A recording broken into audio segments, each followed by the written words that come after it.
Asyhadu an la ilaha illallah wa asyhadu anna Muhammadan abduhu wa rasuluh. Allahumma salli ala sayyidina Muhammad wa ala alihi wa sahbihi ajma'in, amma ba'du. Jamaah Masjid Al-Badar rahimakumullah. Kali ini materi kita angkat tentang pemulasaran jenazah. Apa kewajiban kita terhadap mayit? Itu yang kita tahu, kalau mayit muslim wajib kifayah 4 hal: memandikan, mengkafankan, mensolatkan, dan menguburkan. Kalau mayitnya muslim,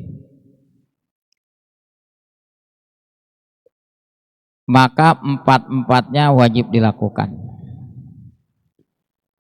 Bagaimana kalau dia muslim, matinya di dalam perut, janin dalam kandungan seorang muslimah keguguran?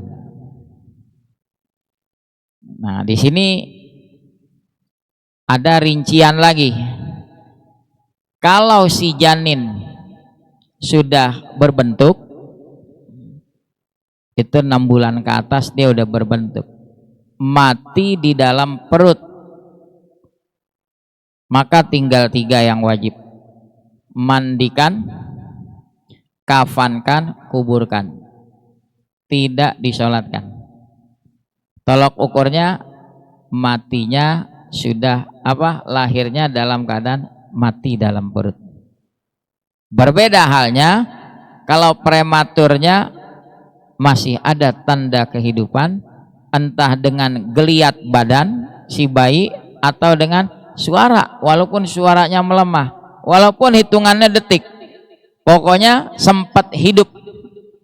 4-4-nya wajib dilakukan.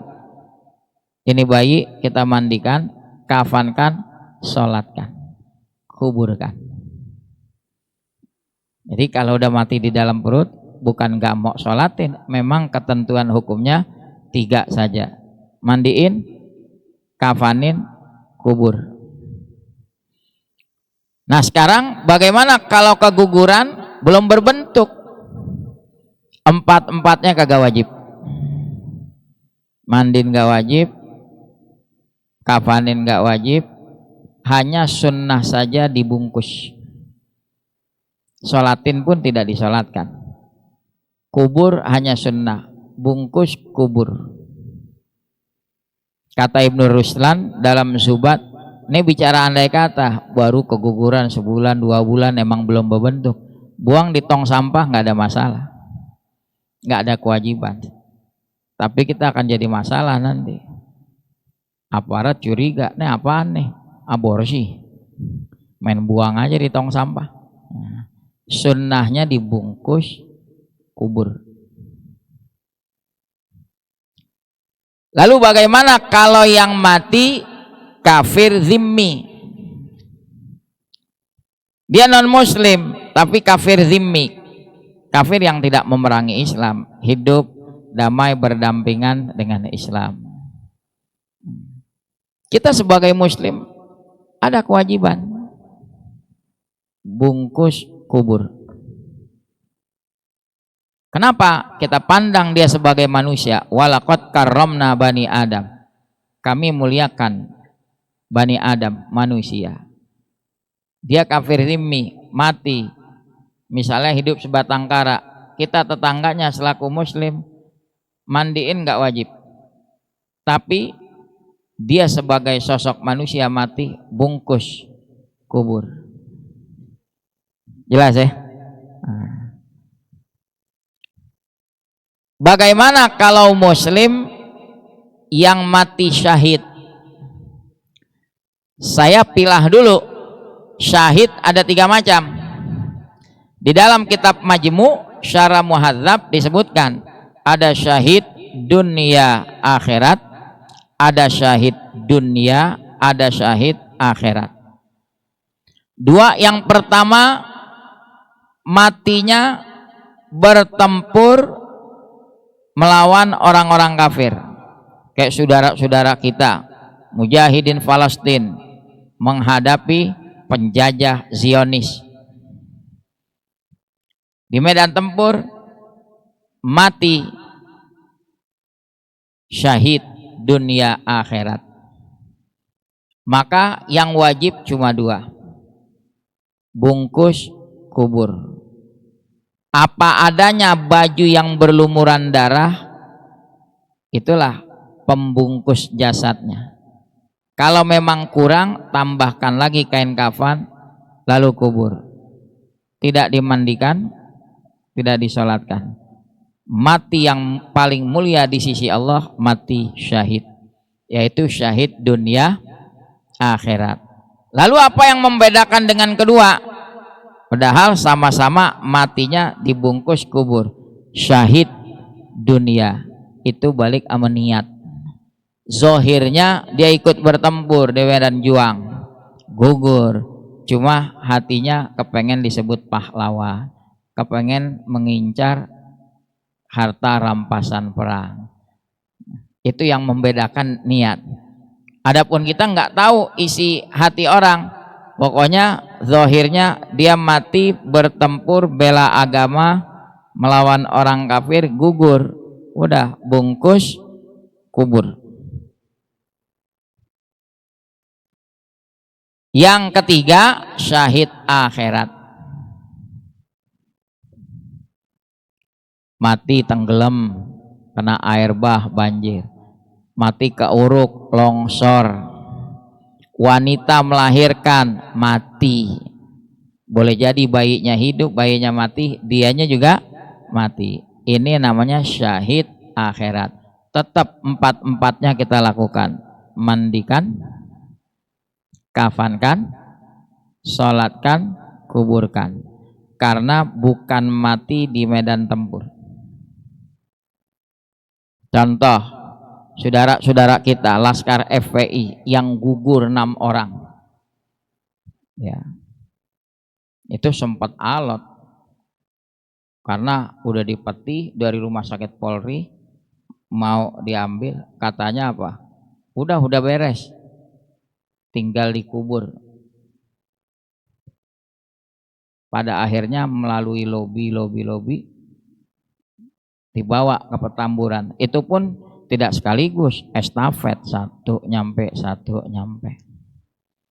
Petinya dibuka, belum diapa-apain hadirin, masih pakai baju apa adanya, belum dikafanin, mandiin belum. Bilangnya di sana udah diapain, udah beres.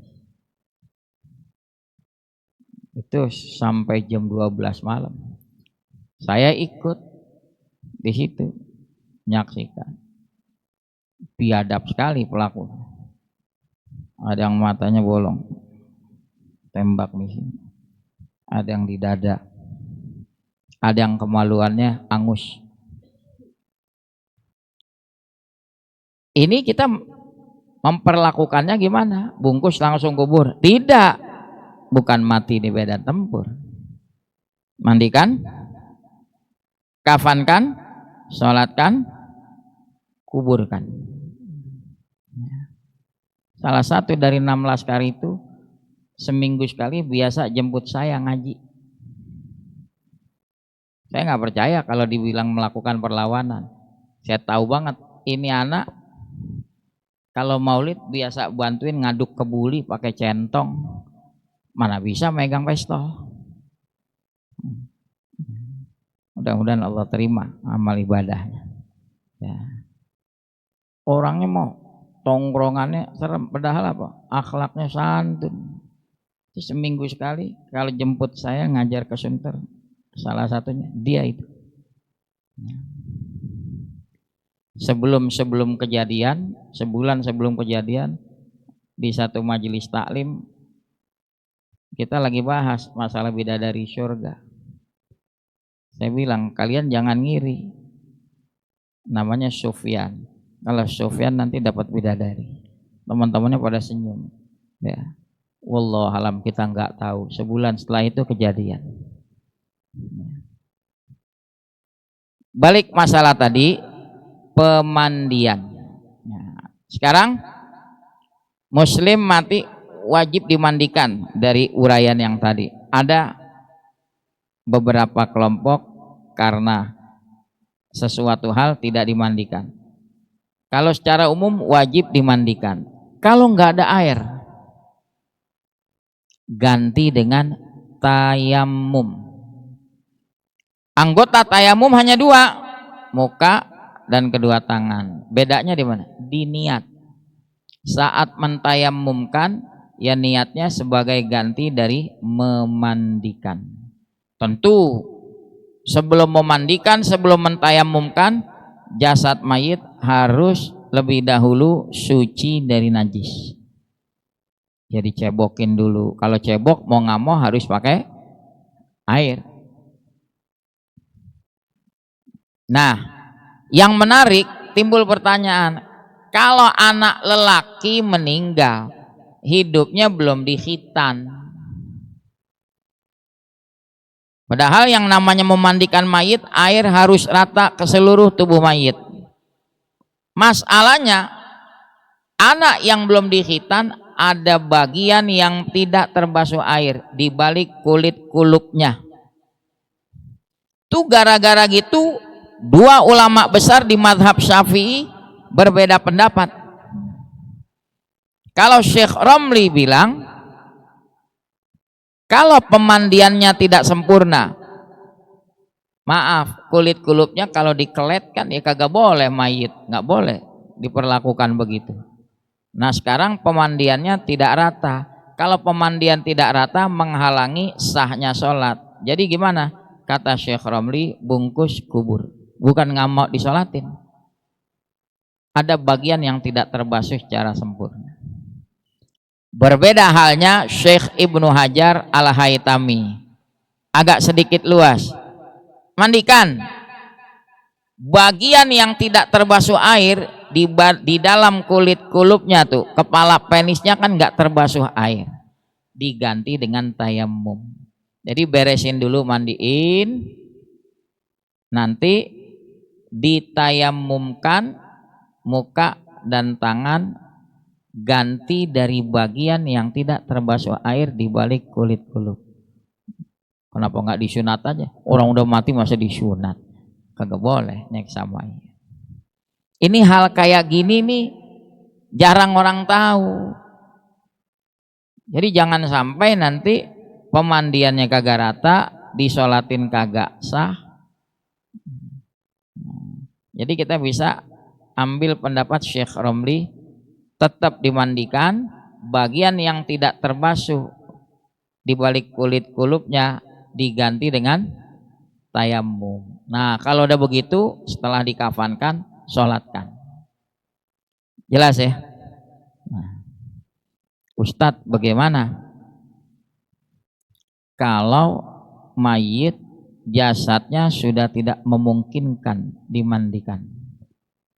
Ya, 98. Kan banyak yang kejebak tuh, ada di mall, mati angus. Gimana? Ya tadi, kalau nggak bisa dimandikan, tayamumkan. Kalau emang mukanya masih berbentuk, tangannya masih berbentuk, ada gantinya. Habis tayamumkan, bungkus, sholatin kubur. Ini menjadi syarat untuk sahnya sholat melalui pemandian. Mayit nggak bisa disolatin kalau tidak dimandikan atau ditayamumkan. Nah sekarang bagaimana? Kalau peristiwa tsunami, banyak nggak tuh korban? FPI yang pertama terjun ke sana mendapati kondisi korban macam-macam. Kan mesti dimandiin. Kalau yang belum hancur masih bisa dimandikan, bungkus, sholatin kubur. Lah kalau udah seminggu mau dimandiin, ngelupas nggak kulitnya? Ngelupas. Opsi berikutnya tayamumin, mukanya masih bisa sama tangannya. Lah kalau nggak memungkinkan juga, ya sudah, bukan tidak mau dimandikan, terhambat, bukan nggak mau ditayamumkan, berarti bungkus langsung kubur. Kok nggak disolatkan? Syarat sah untuk mensolatkan mayit harus dimandikan. Nggak bisa mayit disolatkan tanpa dimandikan. Udah selesai itu. Nah sekarang rentang waktu dari mengkafankan ke mensolatkan. Ini di tengah orang awam suka tertunda tuh. Mayit jam 8 pagi udah dikafanin. Nyolatinnya kapan? Entar zuhur. Apalagi pas hari Jumat. Bisa nggak dijamin kalau menanti 4 jam itu najisnya tidak rembes? Kalau ternyata najisnya udah merembes, mau nggak mau harus dicebokin ulang nggak? Cebokin ulang, kain kafannya salin ulang. Ini kadang-kadang baru dikafankan, dibawa ke kampung, sholatinnya di kampung.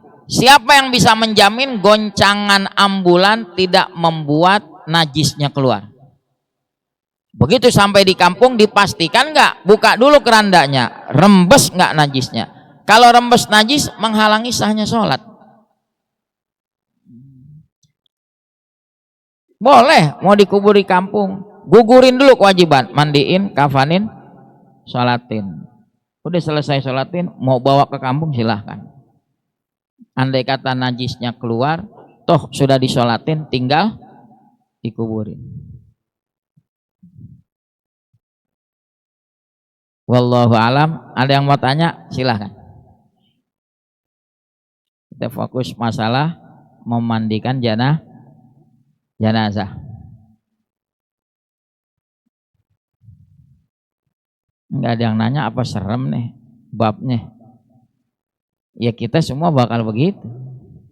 Sekarang saya balik tanya deh. Orang diamputasi, entah karena gula atau apa, diamputasi. Kakinya diamputasi, kan dikubur tuh. Orangnya masih hidup. Beberapa hari kemudian meninggal. Pertanyaannya, kaki yang udah dikubur diamputasi, digali ulang nggak? Ikut dimandiin, dikafanin, ikut disolatin bareng, dikubur bareng.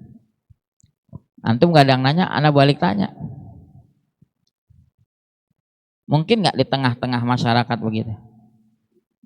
Gimana tuh kakinya?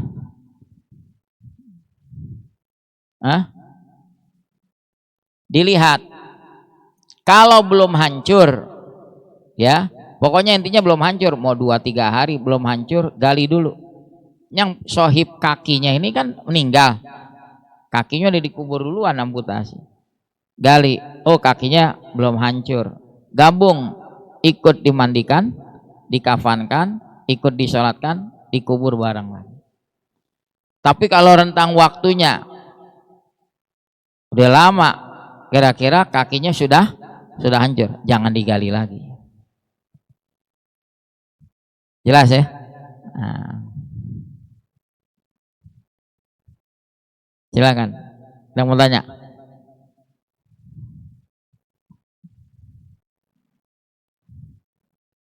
Kita belum bahas masalah mensolatkan mayit, baru perkara memandikan.